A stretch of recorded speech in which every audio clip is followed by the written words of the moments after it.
Ibu sekalian yang hadir di tempat ini maupun Bapak Ibu yang mengikuti kebaktian dari rumah, kita mengucap syukur untuk kasih pemeliharaan Tuhan kepada kita, dan kita sudah masuk di dalam bulan April, dan pada hari ini kita bersama-sama akan menerima perjamuan kudus. Dan Bapak Ibu di rumah tentunya sudah menyiapkan roti dan anggur masing-masing. Kita mau puji Dia, kita mau merasakan hadirat-Nya. Kita mau katakan selain Kau, tiada yang lain. Haleluya, nanti Bapak Agus akan berdoa untuk kita. Selain Kau, tiada yang ada padaku di surga. Selain Kau, tiada yang lain yang ku ingini di bumi, yang ku ingini di bumi. Sekalipun dagingku dan hatiku habis lenyap, gunung batuku dan bagianku,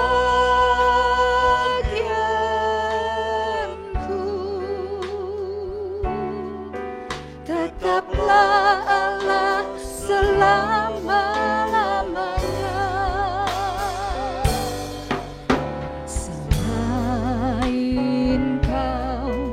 Tiada yang lain ada padaku di surga.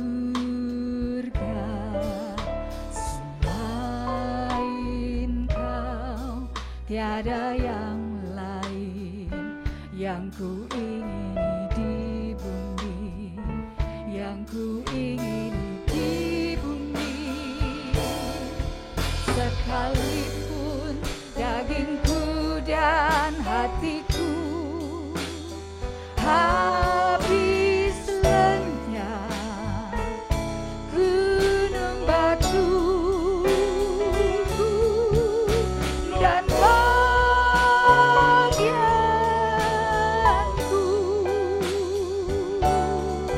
tetaplah Allah selama-lamanya. Mari kita bangkit berdiri.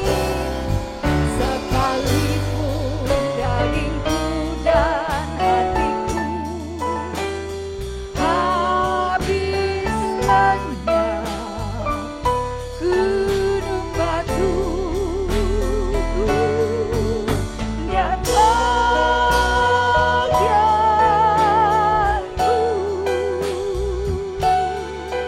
tetaplah Allah selama-lamanya.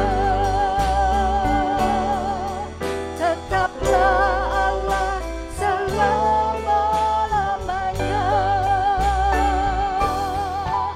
Tetaplah Allah selama-lamanya.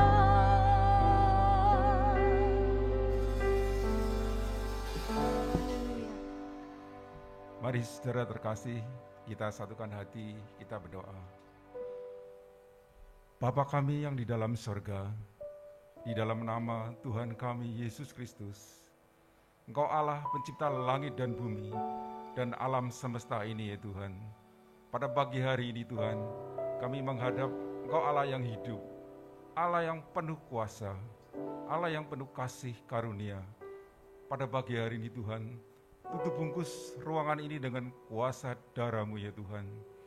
Singkirkan wabah COVID apapun juga dari tempat ini ya Tuhan. Dan kami terlalu yakin Bapa, tutup bungkus jemaat-Mu di tempat ini dengan kuasa darah-Mu ya Tuhan. Bapa, kami akan memuji-Mu, kami akan menyembah-Mu ya Tuhan. Biarlah kuasa Roh Kudus-Mu hadir di tengah-tengah kami ya Tuhan. Pada pagi hari ini Tuhan, lawatlah jemaat-Mu ya Tuhan, di tempat ini ya Tuhan. pribadi lewat pribadi ya Tuhan, agar kami memuji-Mu, menyembah-Mu dengan penuh sukacita yang dari Engkau ya Bapa. Dan kami terlalu yakin Tuhan, Engkau akan memberkati kami pada pagi hari ini. Lewat pujian-pujian yang ada ini ya Tuhan, Engkau hadir di tengah-tengah kami. Kuasa-Mu nyata pada pagi hari ini ya Tuhan. Urapi kami semua ya Tuhan, baik pemain musik, singer, song leader, dan juga aser, terlebih juga hamba-Mu yang akan menyampaikan firman-Mu ya Tuhan. Terima kasih ya Bapa. Biarlah kebaktian ini dari awal, pertengahan, sampai akhirnya ya Tuhan, Engkau hadir di tengah-tengah kami, dan kami mengucap syukur di dalam nama Tuhan kami Yesus Kristus. Haleluya. Amin. Amin. Bapak Ibu sebelum duduk boleh lihat kiri dan kanan, berikan senyum. Kita mengucap syukur karena Tuhan mengumpulkan kita di tempat ini dalam keadaan sehat. Haleluya. Silakan duduk Bapak Ibu. Perjamuan pada hari ini tidak hanya mengingatkan kita akan kasih setia Tuhan kepada kita, tetapi betapa besarnya kuasa darah anak domba yang sudah menyucikan kita. Kita angkat pujian, sekarang telah tiba.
Domba yang sudah menyelamatkan kita semua. Bapak Ibu silakan duduk kembali.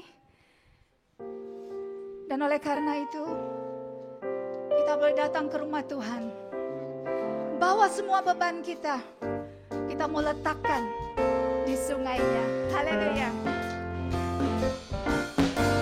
Ku letakkan beban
Bapak Ibu, Dia yang mengasihi kita, Dia yang mengetahui semua permasalahan kita, Dia yang akan memberikan firman-Nya buat kita pada pagi hari ini, sebelum nanti kita juga akan dijamu di dalam perjamuan kudus.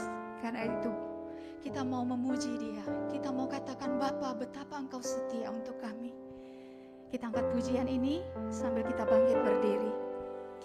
Nanti Ibu Ratna akan berdoa untuk kita.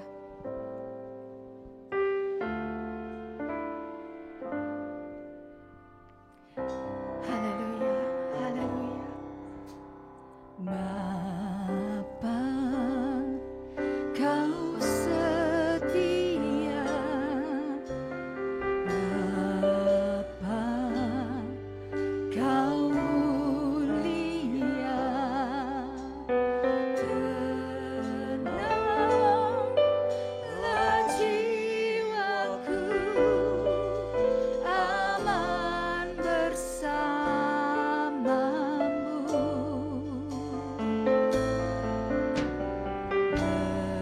Lebih dari harta, Kaulah segalanya. Tenanglah jiwaku dalam hadirat-Mu. Haleluya, tunjukkan kasih setiamu. Kau menyediakan yang ku perlu. Kau setia, Kau mulia, dulu, sekarang, dan selamanya. Tunjukkan kasih setiamu. Kau menyediakan yang ku perlu. Kau setia, Kau mulia, Bapa, Kau setia. Tunjukkan kasih setiamu. Kau menyediakan yang ku perlu. Kau setia, Kau mulia, dulu, sekarang, dan selamanya. Tunjukkan kasih setiamu. Menyediakan yang ku perlu. Kau setia, Kau mulia, Bapa, Kau setia. Kau setia, Kau mulia, Bapa, Kau setia.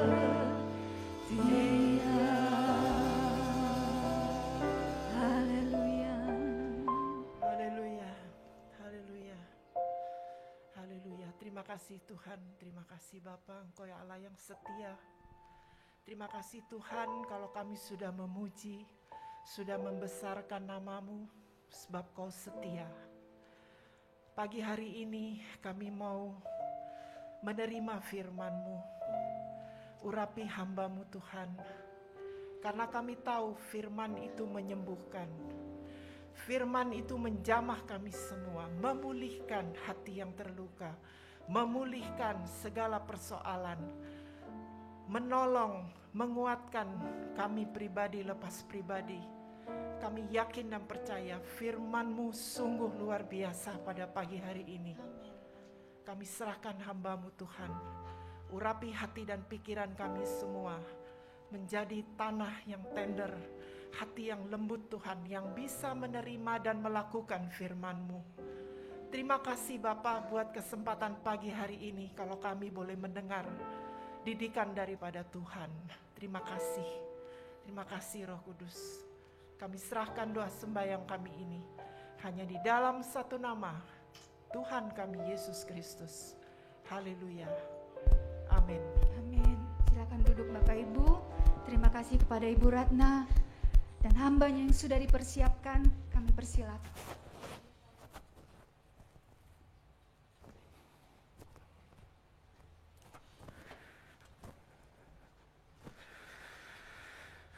Haleluya.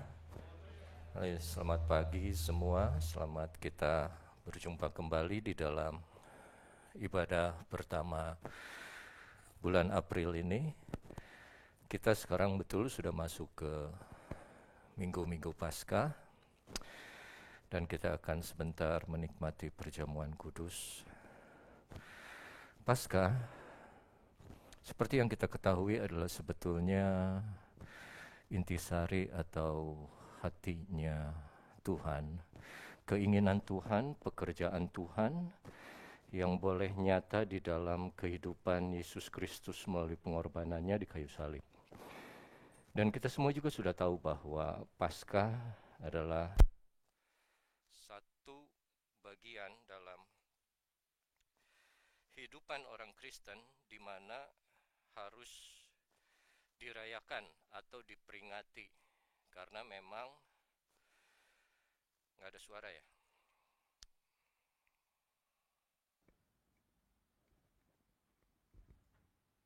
Tes.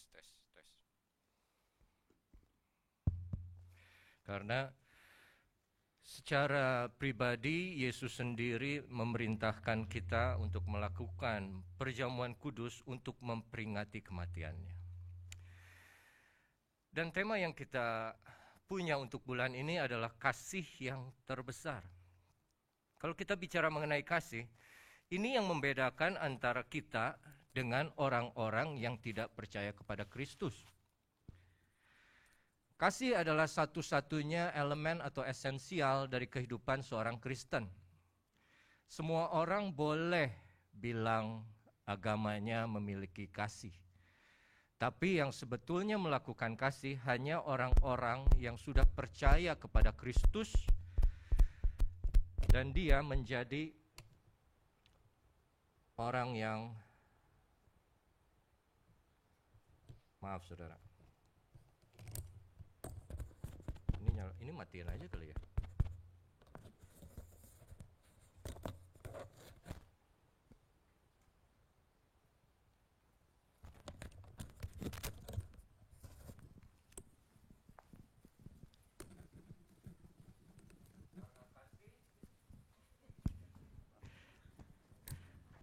Ya, memang jadi seorang Kristen, khususnya seorang hamba Tuhan, kita tidak saja dituntut untuk tahu firman Tuhan, tapi melakukan firman Tuhan, ya.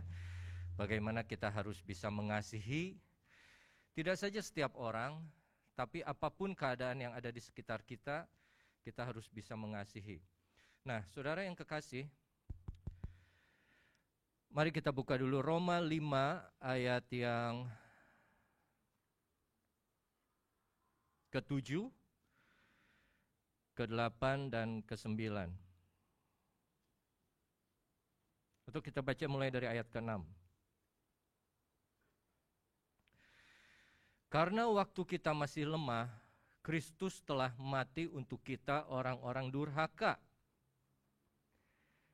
Orang-orang durhaka. Orang durhaka ini adalah siapa? Orang-orang yang meninggalkan atau yang membelakangi Allah saat itu. Dan orang-orang yang tidak percaya kepada Allah. Oleh karena itu Kristus datang untuk mengembalikan kepercayaan orang-orang yang sudah diciptakan oleh Tuhan, oleh Allah, kepada Allah. Dan kita tahu di situ disebutnya orang-orang durhaka. Tapi Kristus sudah mati loh. Kita masih durhaka, tapi Kristus sudah mati. Bukan dalam keadaan kita sudah dibenarkan. Nah, pada waktu yang ditentukan oleh Allah, sebab tidak mudah seorang mau mati untuk orang yang benar. Tetapi mungkin untuk orang yang baik ada orang yang berani mati. Dibilang tidak mudah, bukan tidak ada orang mau mengorbankan nyawanya untuk orang yang benar. Tapi mungkin orang yang baik masih ada orang yang berani mati. Masalahnya, saat firman ini ditulis oleh Rasul Paulus, tidak ada yang benar dan tidak ada yang melakukan kebaikan. Dalam Roma 3 dibilang tidak ada seorang pun yang benar, semuanya sudah berdosa. Tidak ada orang yang berpengetahuan dan yang mencari Allah. Itu kondisi manusia di luar Tuhan, di luar Yesus Kristus. Semuanya tidak ada yang benar, gagal. Dan tidak ada yang melakukan kebaikan. Apa maksudnya tidak ada yang melakukan kebaikan? Masa sih Ref, orang di luar Kristus, di luar orang Kristen tidak ada yang melakukan kebaikan? Mungkin baik secara ukuran manusia. Tapi untuk ukuran Tuhan, baik itu adalah melakukan kehendak Tuhan. Kehendak Tuhan apa? Percaya kepadanya. Kalau percaya kepadanya adalah apa? Taat kepada perintahnya dan mengasihi dia. Nah, orang Israel sudah tahu itu firman dari dulu. Melalui Taurat sudah diberitahu bahwa mereka harus mengasihi Tuhan Allah itu satu-satunya. Tapi mereka tetap gagal di dalam pengerjaannya. Kenapa? Karena apa yang mereka kerjakan bukan berdasarkan kebaikan Allah, tapi kebaikan diri sendiri. Mereka berbuat baik, iya, tapi bukan untuk nama Allah, untuk namanya sendiri.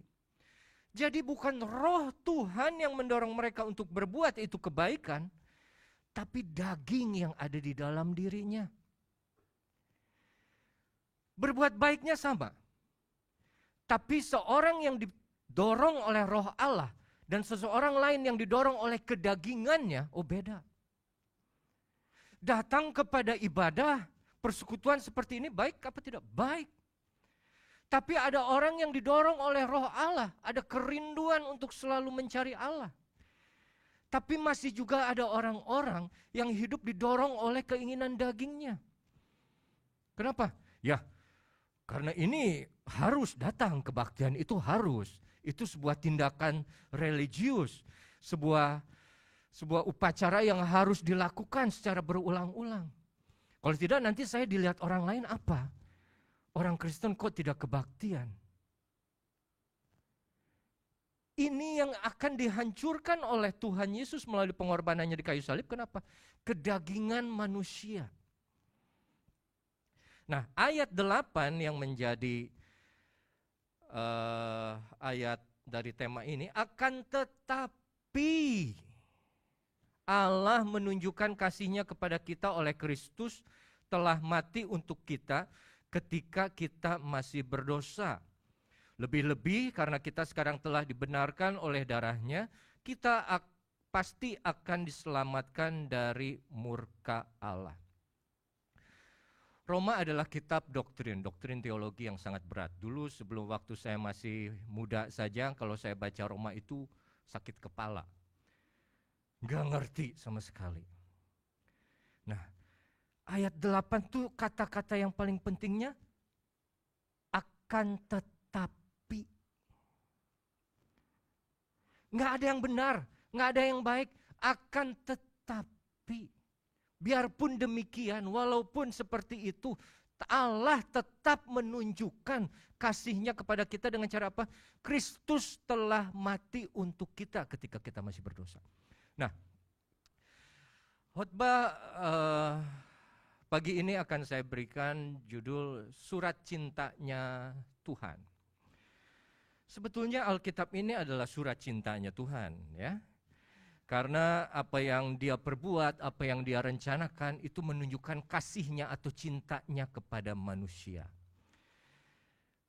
Dan saya beri subjudul surat cinta pertamanya Tuhan, dengan judul kecil, Aku melihat dan aku datang.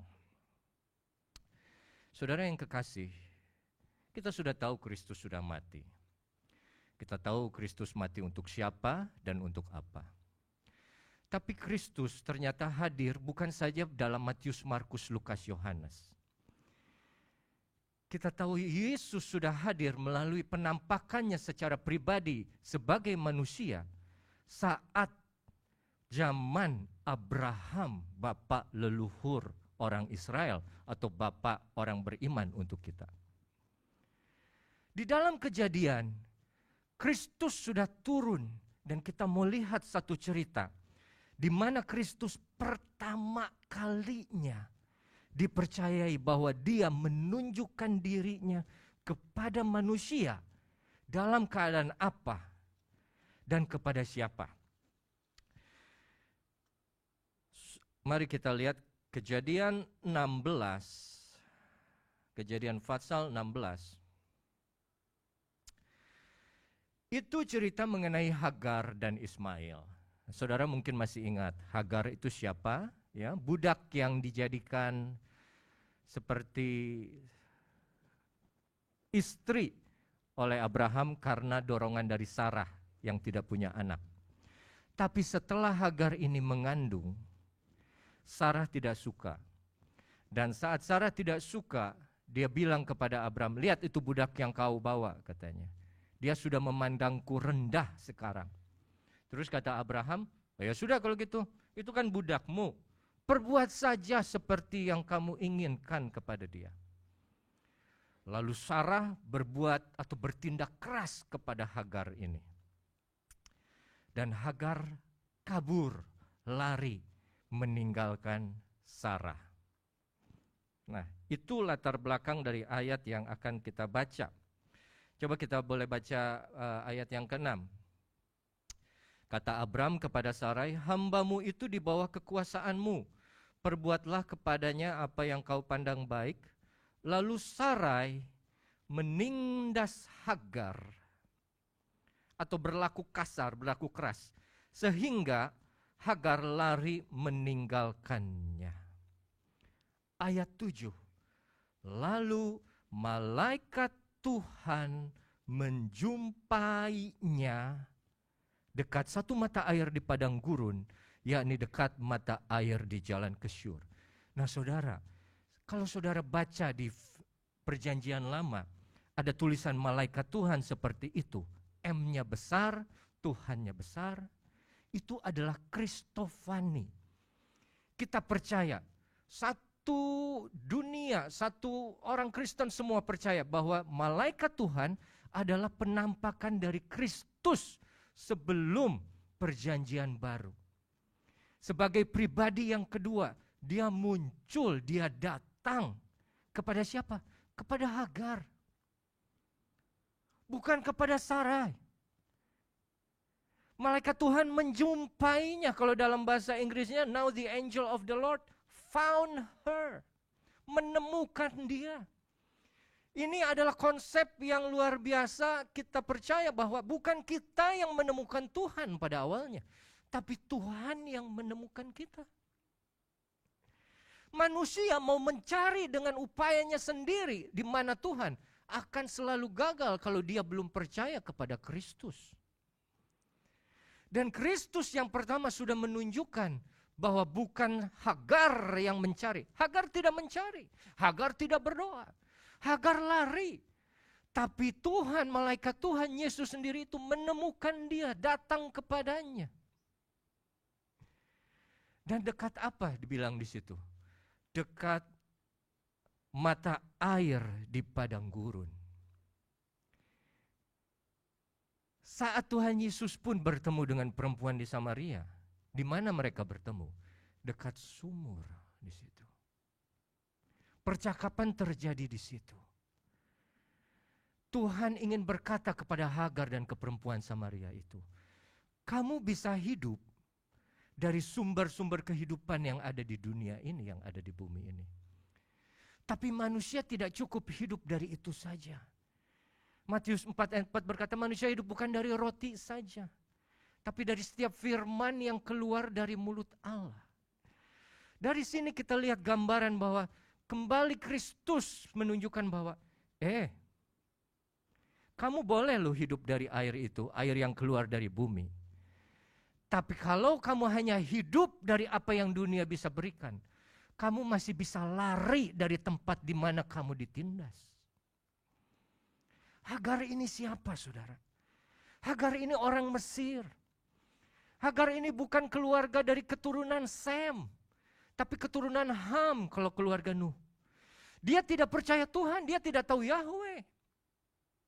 Dia adalah gambaran kita. Kita bukan orang Kristen, kita bukan orang Israel secara daging. Kita disebutnya Israel secara rohani. Kenapa? Karena kita percaya kepada Kristus. Maka kita pun disebut anak-anak Abraham. Anak-anak dari bapa orang segala yang beriman. Hagar adalah gambaran dari kita. Dia yang bukan sebetulnya pada awalnya menjadi bagian dari keluarga Abraham. Tapi saat Kristus datang, menemukan dia. Lihat apa yang Kristus bilang pada ayat 8. Katanya, Hagar, hamba Sarai, dari mana datangmu dan kemana pergimu? Jawabnya, aku lari meninggalkan Sarai, nyonyaku. Saudara, kalau saudara dipanggil namanya sama orang, sama teman aja sudah senang. Berarti apa? Dia tahu dan dia ingat nama kita. Tuhan memanggil Sarai. Tuhan memanggil Hagar. Tidak pernah tertulis nama yang lain yang disebut oleh Tuhan sebelumnya. Sarai tidak dipanggil. Padahal Sarai adalah ibu Ishak. Tapi Hagar, seseorang yang tidak pernah dianggap, seseorang yang budak, yang tidak pernah dihargai. Tapi di mata Tuhan dia adalah seorang jiwa yang berharga. Dia panggil namanya, hai Hagar, hamba Sarai. Dia tahu siapa diri kita. Dia tahu apa yang kita kerjakan. Dan dia bilang, dari mana datangmu dan kemana pergimu? Apa Tuhan tidak tahu? Sebagai yang maha tahu, apa dia tidak tahu dari mana datangnya Hagar? Apa tidak tahu dia kemana perginya Hagar? Di dalam ayat yang sebelumnya, tidak perlu dibuka ulang, ditemukan oleh Tuhan itu, dia sedang ada di dekat mata air di jalan ke Syur. Jalan ke Syur ini ada di bawah perbatasan antara Kanaan dengan Mesir. Dia mau pulang, saudara. Dia mau kembali ke Mesir. Kembali ke tempat di mana dia berada. Dan Tuhan intervensi, stop. Hagar, dari mana kamu datang dan mau kemana kamu pergi? Dari mana membicarakan bagaimana masa lalu kita, entah itu 1 hari, seminggu lalu, atau 1 bulan lalu. Dan kemana kamu pergi membicarakan kemana visi kamu, mimpi kamu, tujuan hidup kamu berikutnya. Apa yang akan kamu lakukan dalam posisi ini. Tapi dia bilang, saya sudah ditindas, saya lari dari nyonya saya Sarai. Saat orang dalam kesulitan, biasanya emosinya yang memuncak. Rasa kecewa, rasa kesal, rasa kepahitan itu membakar di dalam dirinya. Dan saat itu menguasai pikirannya. Kadang dia ada di tempat yang salah. Dia mau berjalan ke arah tujuan yang salah. Dan Tuhan datang kepada Hagar. Dia bilang, pikir. Dari mana kamu, mau kemana kamu? Pikir, ingat baik-baik. Apa yang kamu akan tinggalkan. Dan apa yang akan kamu cari di Mesir. Pikir, dulu kamu siapa? Sekarang kamu ada di mana? Dan kamu mau pergi tinggalkan itu hanya karena Sarai. Mesir selalu bicara dengan dunia. Mesir selalu bicara hidup di dalam daging. Tapi bukan kadang kita seperti Hagar dalam hidup kita. Saat kita merasa diperlakukan keras, tidak adil, kita mau pergi dan meninggalkan apa yang kita tahu dan kembali ke hidup kita yang lama. Hidup kita yang lama tidak serta-merta harus hidup waktu kita 2-30 tahun yang lalu. Tapi saat kita bilang, aduh, saya tidak layak untuk diperlakukan seperti ini. Dan saya sudah tidak tahan lagi. Biar saya kembali saja ke tempat di mana semua orang menyayangiku, di mana semua orang tahu namaku. Yaitu apa? Kampung halamannya, yaitu apa? Mesir. Mesir adalah apa? Hidup yang lama. Saudara ada di sini semua, ada di kebaktian ini. Itu kan tidak lepas dari masa lalu kita. Keputusan yang kemarin saudara ambil untuk datang kepada ibadah pada pagi hari ini, itu ada kita semua di sini. Dan ada keberadaan kita saat ini akan menentukan apa yang akan kita kerjakan berikutnya. Setelah ibadah ini, apa yang akan kita mau lakukan? Hagar bingung, Hagar panik. Dan Tuhan bilang, dari mana kamu datang? Dan mau kemana kamu pergi? Ayat 9. Lalu kata malaikat Tuhan itu atau Yesus kepadanya, kembali kepada nyonyamu, biarkanlah engkau ditindas di bawah kekuasaannya. Nah ini bahasa Indonesia agak kurang tepat, karena kalau dalam bahasa Inggris, return to your mistress and submit thyself under her hands. Rendahkan diri, tundukkan diri, taat kepada nyonyamu di sana. Dan apa yang Tuhan bilang? Disuruh kembali. Kembali kemana? Kembali ke rumah, kembali ke asal, kembali ke kemah Abraham. Kemah Abraham itu apa? Dalam Kejadian 12, Abraham yang pertama mendirikan mezbah di tanah Kanaan. Di dalam kemah Abraham ada mezbah doa, ada mezbah persembahan, persembahan syukur, korban syukur kepada Tuhan. Di sana ada persekutuan dengan Tuhan. Di sana diajarkan mengenai Tuhan kepada seluruh isi kemah dari kemah Abraham. Begitu gampangnya kita seperti Hagar. Kita kecewa sedikit, kita marah sedikit, kita tinggalkan itu mezbah. Kita lupa bahwa kita harus berdoa, kita lupa bahwa kita harus bersekutu dengan Tuhan. Ingat loh, persekutuan dengan manusia itu cuma satu-satunya yang Tuhan rindukan. Dan itu yang dia tidak ada, tidak punya hilang. Kenapa? Karena dosa.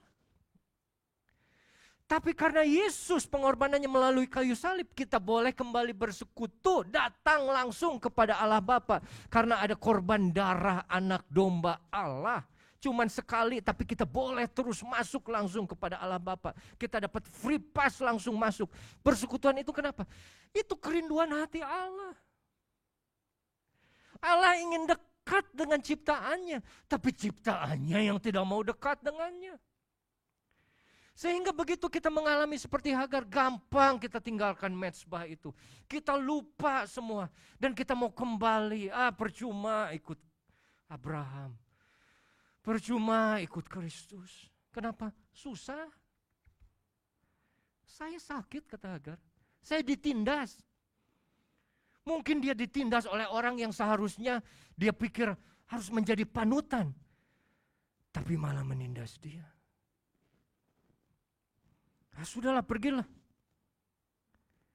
Tapi saya tahu, Kristus menampakkan diri pertama kali ke orang-orang yang seperti ini, saudara. Orang-orang yang terhilang. Orang-orang yang salah jalan. Orang-orang yang mau kabur, mau lari, kembali ke masa lalunya. Dia bilang kembali. Kembali ke mezbah itu. Memang betul kamu mungkin diperlakukan dengan tidak adil. Tapi di situ ada mezbah Tuhan. Saudara mau jadi orang Kristen tapi hidupnya senang aja. Bukan Alkitabiah itu, tidak ada. Tidak ada. Yesus sendiri bilang juga sangkal diri dan pikul salib. Yesus sendiri bilang juga akan ada yang membunuh kamu dan mereka pikir itu melakukan ibadah untuk Allah karena membunuh kamu itu. Kenapa? Karena kita percaya kepada Tuhan. Jangan kita terus, kita sudah ikut Kristus, kita senang. Kita senang di dalam Tuhan, bukan di dalam hidup sehari-hari. Hidup sehari-hari pasti tetap ada susah. Justru di dalam susah itu kita bisa merasakan pembelaan Tuhan. Nah, oke, kita lanjut. Setelah disuruh kembali, ayat 9, kata malaikat Tuhan itu kembali kepadanya. Lalu ayat 10, aku akan membuat sangat banyak keturunanmu sehingga tidak dapat dihitung karena banyaknya. Selanjutnya kata malaikat Tuhan itu kepadanya, engkau mengandung dan akan melahirkan seorang anak laki-laki dan akan menamainya Ismail.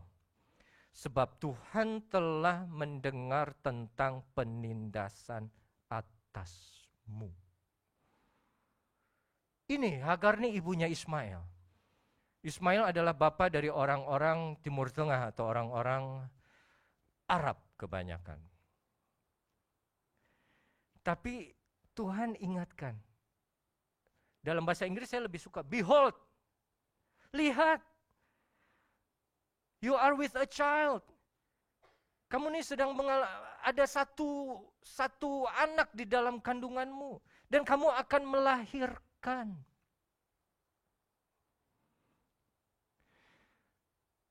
Kita tidak pernah tahu usia kandungannya berapa. Tapi yang kita tahu, Tuhan mau dia melahirkan. Bukan di padang gurun saat dia jalan, bukan di Mesir, tapi di dalam kemah Abraham. Di mana ada persekutuan dengan Tuhan itu di sana. Di mana mezbah didirikan. Yesus berkata, di luar aku kamu tidak dapat berbuat apa-apa. Dalam Yohanes 15. Tapi kalau aku tinggal di dalam kamu dan kamu di dalam aku, mintalah apa yang menjadi keinginanmu, maka sukacitamu akan penuh. Berbuah, melahirkan sesuatu di dalam Kristus, di dalam persekutuan dengan Tuhan, itu yang Tuhan inginkan. Dan itu yang Tuhan mau. Maksudnya begini saudara. Jangan menghasilkan sesuatu di luar Tuhan. Tuhan tahu yang terbaik. Buah yang paling baik adalah kalau kita melekat kepada pokok itu. Tugas kita sebagai ranting hanya melekat kepada pokok itu. Pokok itu siapa? Yesus. Firman-Nya. Maka dirimu akan berbuah lebat.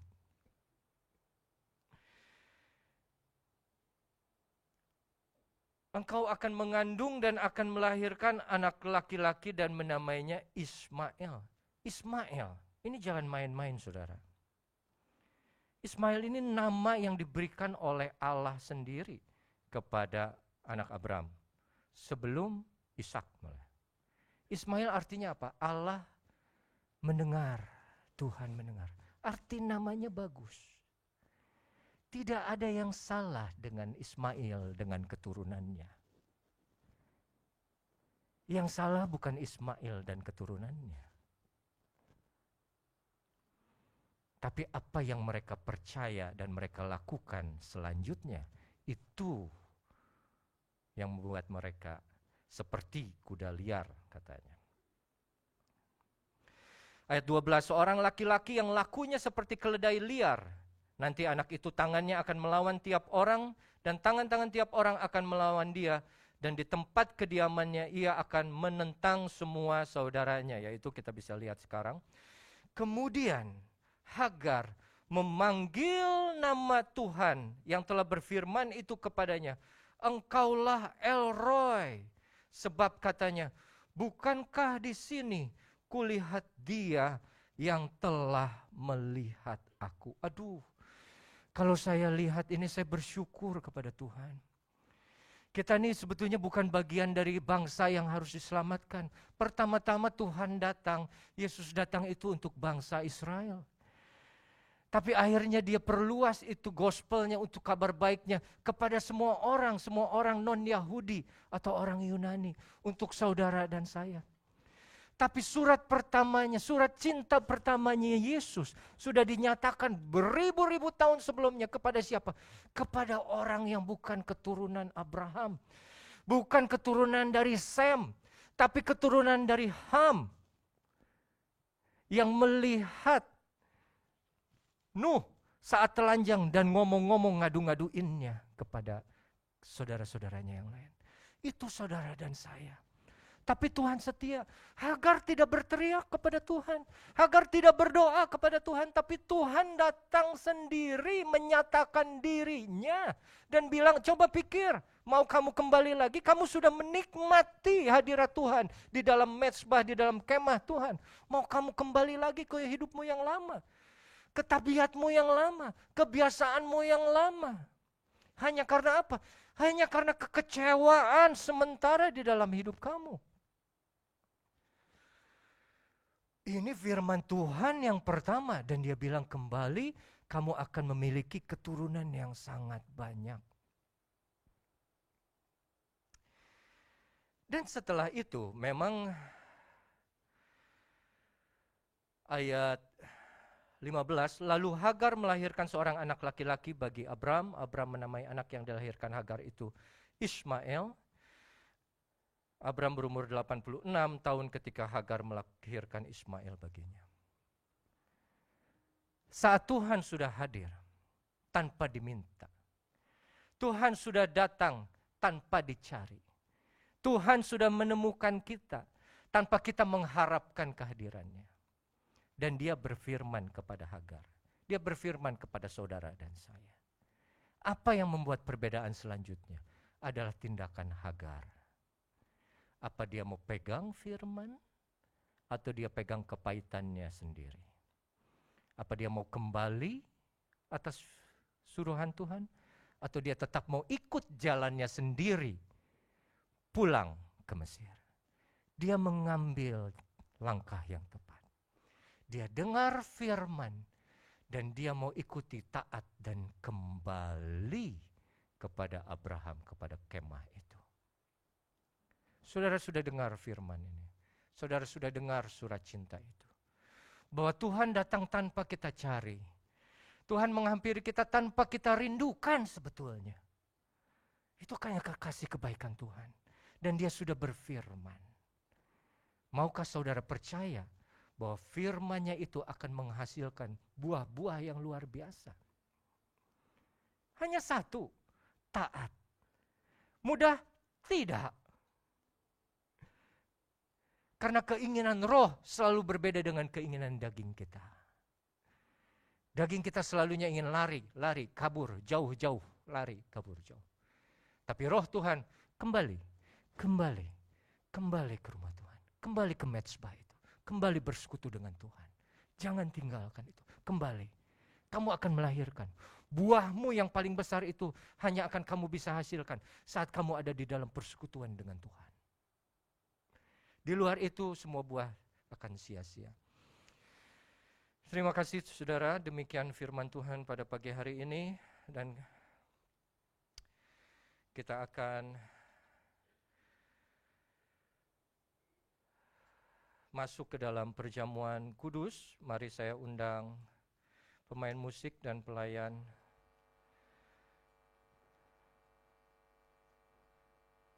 perjamuan untuk maju ke depan, dan kita akan nyanyikan pada satu bukit.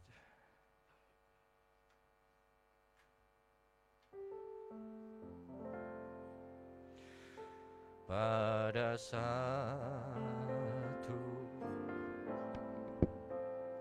jauh dari sini ku melihat salib berdiri,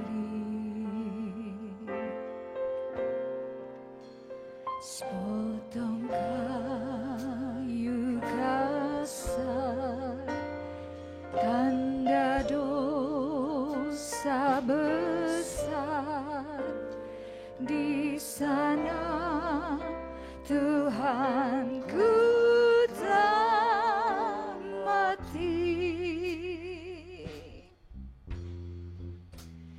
Ku datang pada salib itu,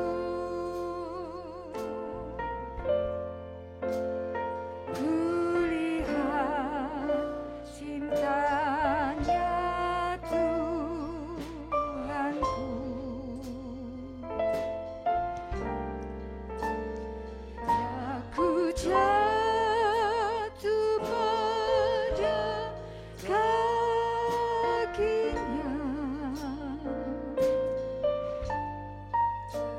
sana ku dapat ampun dosa.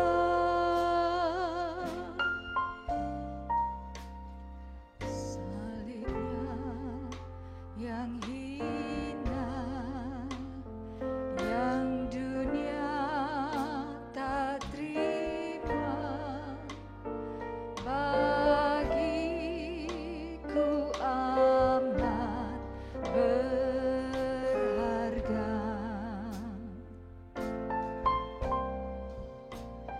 Juga bagi saya salib di Golgota menghapuskan segala dosa.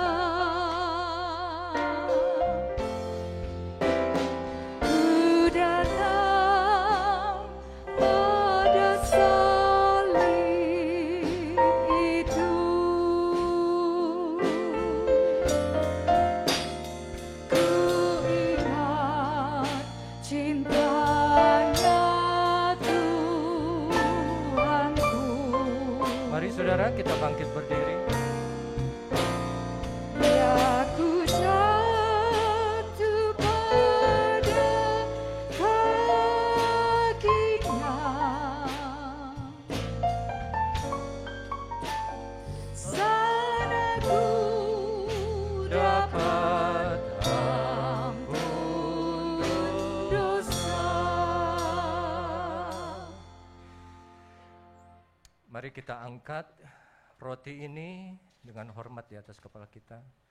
Roti sebagai lambang tubuh Kristus yang sudah dipecah-pecahkannya untuk kita, agar kita boleh bersekutu dalam kematiannya dan juga dibangkitkan dalam kehidupan yang baru. Tuhan memberikan ini kepada kita saudara, agar kita boleh hidup di dalam kekekalan. Dan kita melakukan perjamuan sebentar, memperingati kematiannya, agar kita boleh mendapat kemenangan demi kemenangan di dalam kehidupan. Tidak saja kehidupan yang kekal, tapi di dalam kehidupan kita di atas bumi ini. Dan saat malam itu Tuhan Yesus menyerahkan dan mengambil roti, lalu Ia mengucap syukur atasnya. Ia memecah-mecahkannya dan berkata, "Inilah tubuhku yang diserahkan bagi kamu. Perbuatlah ini menjadi peringatan akan aku." Mari kita makan di dalam nama Tuhan Yesus Kristus.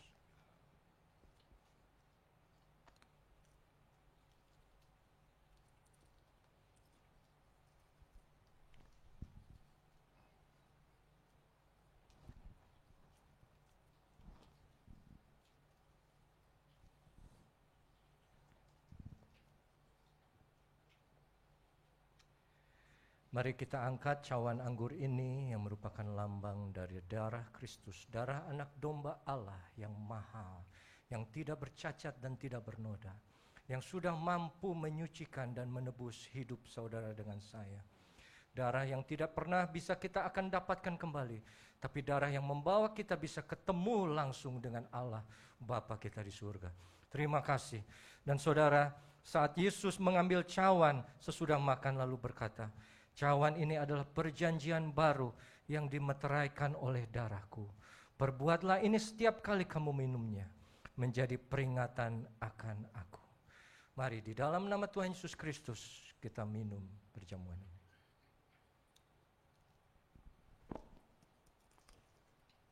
Haleluya. Mari kita angkat lagu.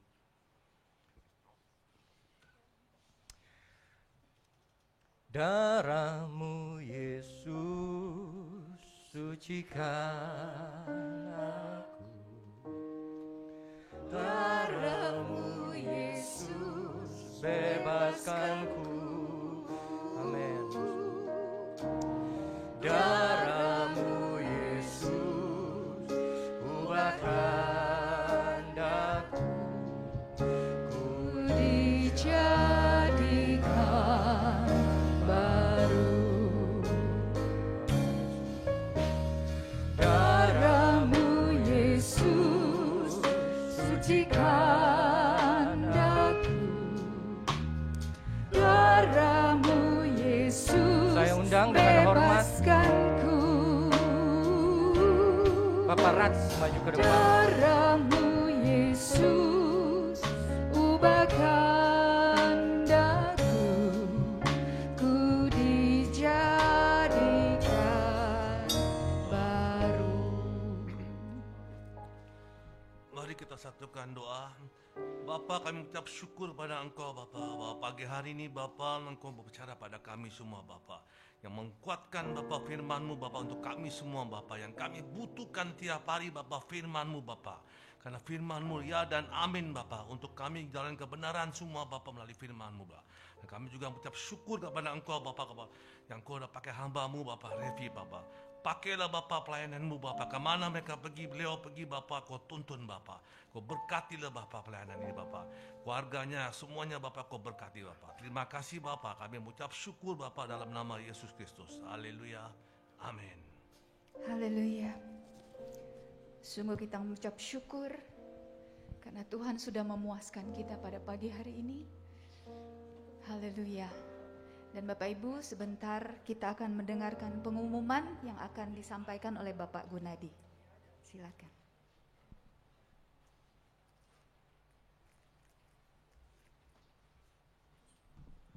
Selamat pagi saudara-saudara kasih dalam Tuhan Yesus Kristus. Sebelum saya bacakan pengumuman, ada saudara yang baru pertama kali hadir pada ibadah pada pagi hari ini. Boleh saudara mengangkatkan tangan biar kami bisa mengenal. Ada saudara? Haleluya. Selamat datang Bapak untuk kebaktian PDAMS. Kami mengundang kebaktian selanjutnya. Pengumuman pertama, minggu depan kita bertemu kembali ibadah onsite di tempat ini. Ada jam 8 itu ada Beston, dilanjutkan dengan ibadah jam 8.25. Dan hari Jumat nanti tanggal 15 April kita juga akan ada ibadah onsite. Itu ada ibadah Jumat Agung jam 8.25 dan sebelumnya juga ada ibadah Beston. Dan selanjutnya untuk adik-adik setelah ibadah ini nanti jam 10.15 ada ibadah melalui Zoom. Untuk informasi lebih lanjut bisa menghubungi Ibu Heni atau Ibu Sandy di nomor handphone yang tertera. Dan untuk adik-adik kelas 5 sampai kelas 9 juga kami mengundang untuk ibadah melalui Zoom yang diadakan setiap hari Jumat jam 7 malam. Untuk informasi bisa menghubungi Ibu Sandy atau Ibu Mary. Dan juga untuk remaja, dewasa, muda PDAMS, kita juga mengadakan ibadah melalui Zoom setiap hari Sabtu jam 7:30 malam. Untuk informasi lebih lanjut bisa menghubungi Ibu Fungling dan Ibu Lingling. Selanjutnya untuk seluruh jemaat, kami juga mengundang untuk ikut ibadah Beston malam yang diadakan setiap hari Selasa jam 7:30. Nanti tanggal 5 April kita ada ibadah. Kemudian untuk informasinya bisa menghubungi Ibu Fungling atau Ibu Lingling.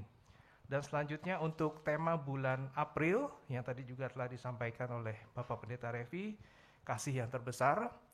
Ini kita menjadi tema untuk bulan April, kiranya menjadi kekuatan dan menjadi rema bagi kita semua untuk di bulan April ini. Dan selanjutnya nanti Bapak Ibu setelah ibadah ini mohon mengikuti aturan atau protokol kesehatan yang sudah ada untuk tertib keluar, dan juga amplop persembahan bisa dimasukkan dalam kotak amplop.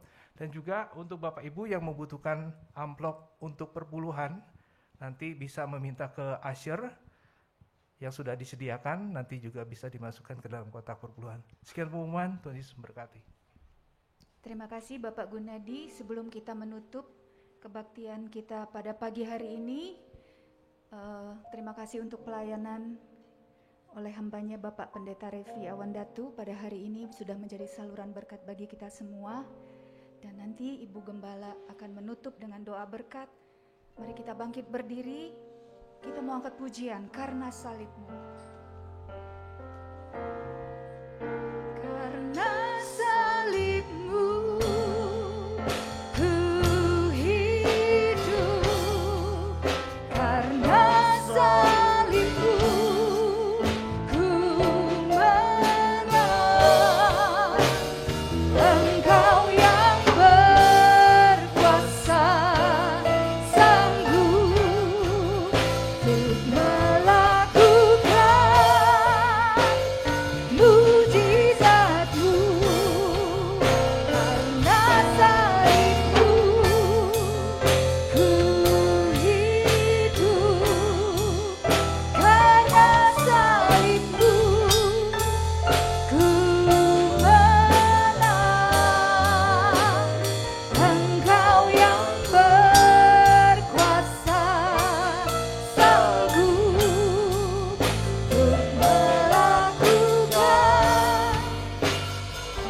Mari kita berdoa.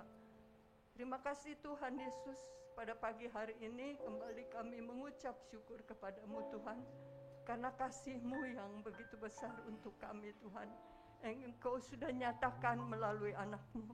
Kami boleh ada ya Tuhan Yesus, kami boleh merasakan perbaikan dari hidup kami Tuhan. Engkau menjadikan hidup kami berarti ya Tuhan Yesus. Terima kasih Tuhan, terima kasih Yesus.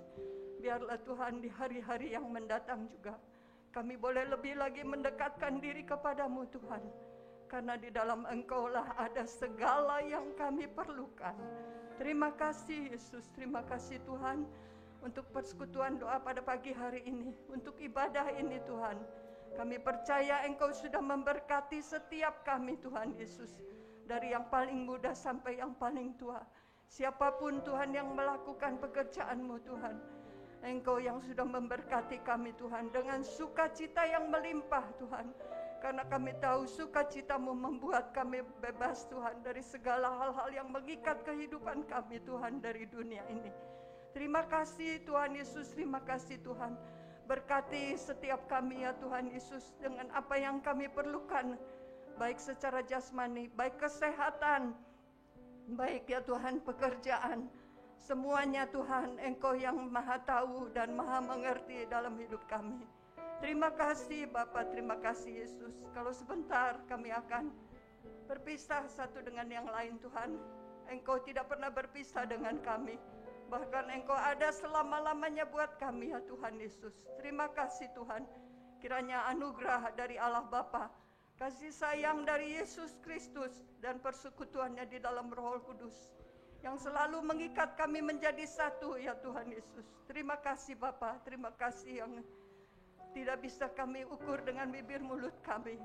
Terima kasih Tuhan, kami mengucap syukur di dalam nama Tuhan Yesus Kristus. Haleluya. Amin.